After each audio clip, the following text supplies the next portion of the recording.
మిత్రులారా, నేను అడ్వకేట్ చౌహాన్. మిత్రులారా, ఓ కేసులోని విషయం ఏంటి అంటే, ఒక వ్యక్తి వివాహం చేసుకున్నాడు. కొన్ని రోజుల తర్వాత భార్య భర్తలకు మధ్య సఖ్యత లేకపోవడం వల్ల విడిపోయే పరిస్థితులు వచ్చినాయి. దాంతో కుటుంబ సభ్యులు, గ్రామ పెద్దలందరూ కలిసి వీరిగా కలిసి ఉండలేరని చెప్పి గ్రామ పెద్దల సమక్షంలో ఒక విడాకుల పత్రం రాసి విడిపోయినట్లు నిర్ధారణ చేసినారు. సో దాంతో అతను విడిపోయి మరొక వివాహం చేసుకున్నాడు.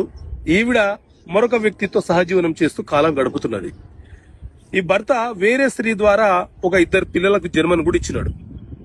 ఆ తర్వాత ఈ మహిళ అంటే విడిపోయిన ఆమె ఎవరైతే ఉందో ఆవిడ ఏం చేసింది అని అంటే, కొన్ని రోజుల తర్వాత సహజీవనం ద్వారా కలిగిన పాపను బేస్ చేసుకుని ఇతనికి తిరిగి లీగల్ నోటీస్ పంపించింది.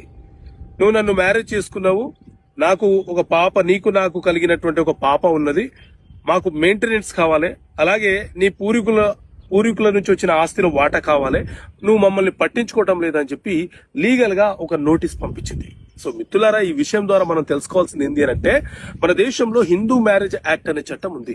ఈ చట్టం ప్రకారంగా ఎవరైనా సరే చట్టబద్ధంగా విడాకులు పొందాలి.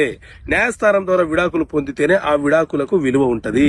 అలా కాకుండా నోటరీ అడ్వకేట్ల ద్వారా, గ్రామ పెద్దల ద్వారా, లేకపోతే కుటుంబ సభ్యుల మధ్య పొందే విడాకులకు విలువ ఉండదు. తల్లి అప్పు చేస్తే పిల్లలు తీర్చాలా? అయితే ఈ బుక్ చదవండి.